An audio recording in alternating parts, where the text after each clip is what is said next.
يا صباح الجمال، يا صباح القشطه، يا صباح الورد، يا صباح العندليب، يا صباح الجمال كله والفل والياسمين على حبايبي واحلى اخوات واحلى حبايب واحلى فنزات.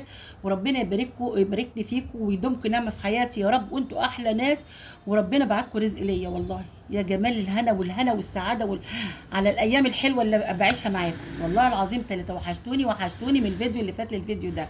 الف هنا وسعاده عليكم، ربنا ما يحرمني منكم، ربنا يسترها معاكم دنيا واخره، ربنا يفرجها عليكم دنيا واخره، ربنا يسترها معانا فوق الارض وتحت الارض ويوم العرض عليكم. ربنا ان شاء الله ما يحرمني منكم من لقى معاكم ان شاء الله في الجنه احنا وانتم يا رب اجمعين يا حبايب قلبي. ان شاء الله ان شاء الله هنعمل حاجات جميله جدا النهارده.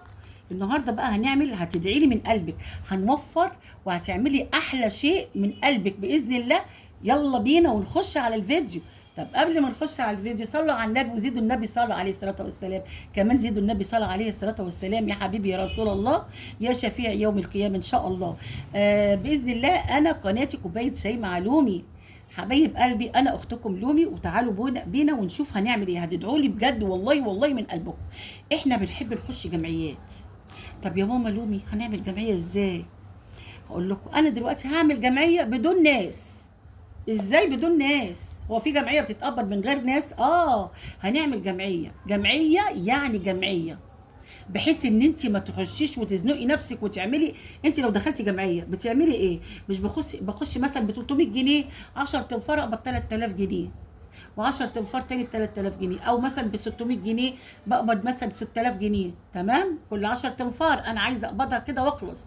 تمام يا حبايب قلبي. طب انت هتعملي ازاي جمعيه؟ طب يا ماما لومي او يا لومي يا اختي لومي حبيبه قلبي، فرجينا وقولي لنا بقى علشان عايزين من الاخر. انت كده عطشتينا وعايزين ننجز.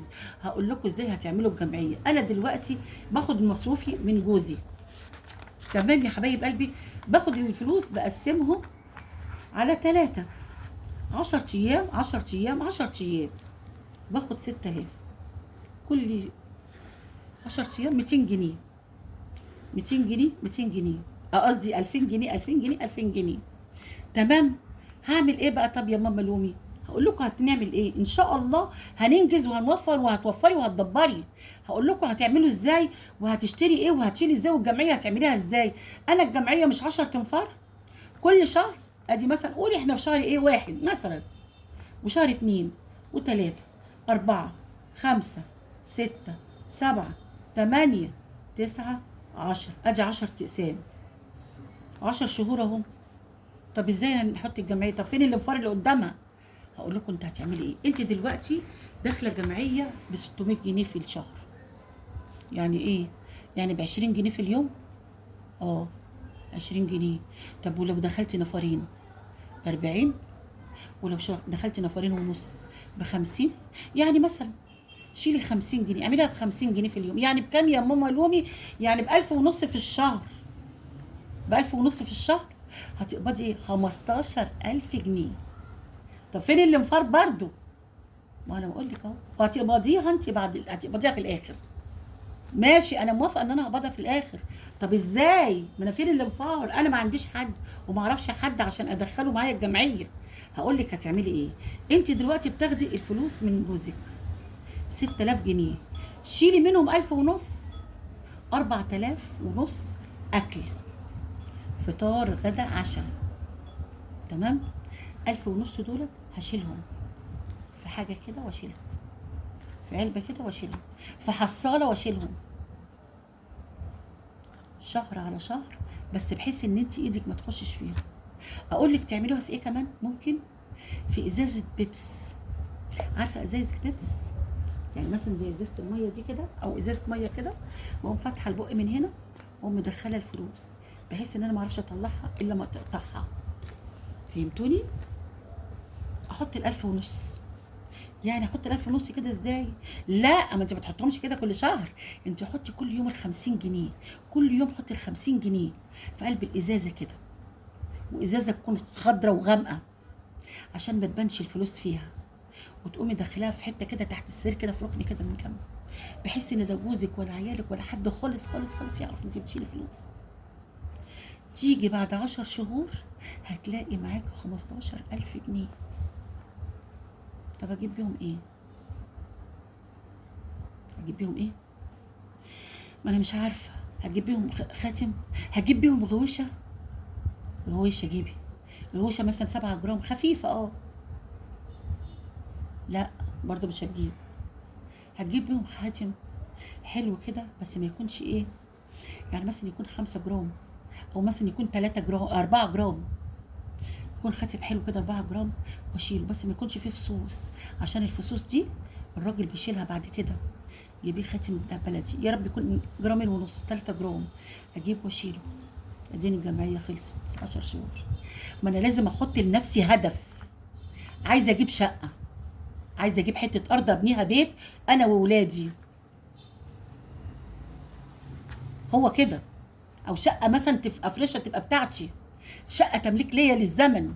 ما انا ما اجيش في مره كده جوزي يقوم يقول لي بالسلامه انت وعيالك ومش هصرف عليك، لان في رجاله بتتهف وانا بقى معيش حاجه. لا، لازم اعمل حاجه للزمن واشيلها على جنب من غير ما يعرف.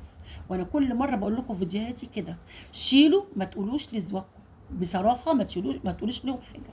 شيلي ده للزمن، عشان لو يوم ما عمل كده يبقى انت متكله على الله ثم على الحاجه اللي معاكي دي.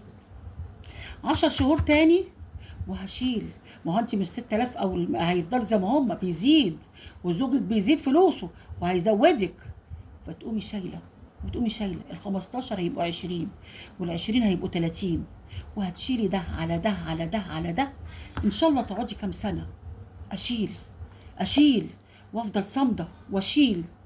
وقعت قدامي حته ارض، وقعت قدامي شقه بالتقسيط، هجيبها هجيبها وهيبقى معايا. ولازم اتحدى الظروف ولازم اتحدى الزمن واجيب دي وهشيلهم. ما تتكليش على الله وعلى زوجك ويقول لك ده هعمل لك ولا هسوي لك. لا لا لا لا لا لا، ده ممكن في يوم وليله يقدر عليك ويقول لك بالسلامه. ناس ولاد اصول وناس ولاد اصل. تروحي فين انت وعيالك؟ يبقى انت متكله على الله وعلى القرش اللي معاكي، على حته الذهب اللي انت شايلاها. ممكن تعملي اي مشروع بيه، ممكن تجيبي بيه اي حاجه ليكي تكفي بيها حياتك. يعني لا قدر الله ما قدرتيش تعملي تجيبي شقه، تعملي مشروع، المشروع ده يجيب لك حاجه تانية، هيجيب لك رزق يوسع عليك ويوسع عليك ويوسع عليكي. والحاجه الواحده هتبقى حاجتين.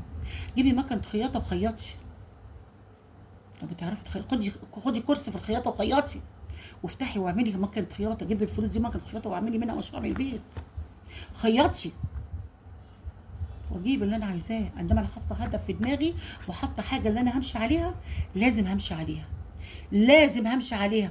وخلي عندي طاقه ايجابيه بلاش الطاقه السلبيه، وعندي عزيمه وقوه اراده ان انا هعمل كذا، يعني هعمل كذا باذنك يا رب، وبعين الله، وربنا هيكون معايا وايد ربنا قبل ايدي ان شاء الله.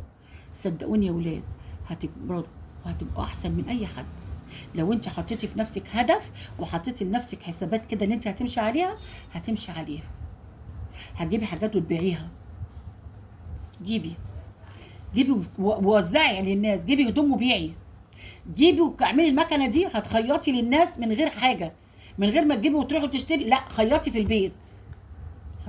مشي الخياطه دي، المشروع بتاع الخياطه ده ممتاز ممتاز ممتاز ممتاز جدا.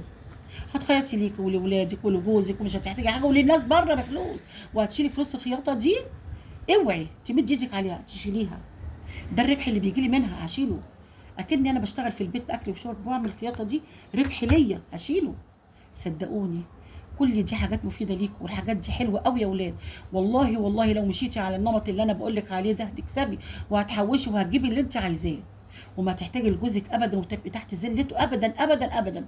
مهما كان جوزك ده حنين ومهما كان جوزك ده كويس، حتى لو حنين معاك وحتى لو كويس معاك، وايه يعني في ناس كتير ولاد حلال وولاد اصول، بس ابقى شايله قرش على الاقل يعرف ان انا واقفه جنبه.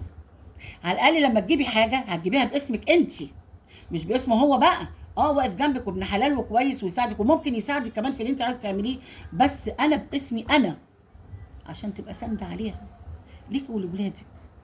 فاهميني؟ انا بقول الكلام ده لحبايب قلبي، لاخواتي وولادي.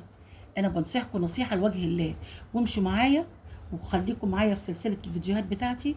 هنمشي واحده واحده وهنكسب وهنوفر وهندبر وهناكل وهنشرب وهنلبس وهنقلع وكل حاجه هنبقى بسيطه جدا. ماشي يا حبايب قلبي؟ انا لومي كوبايه شاي مع لومي.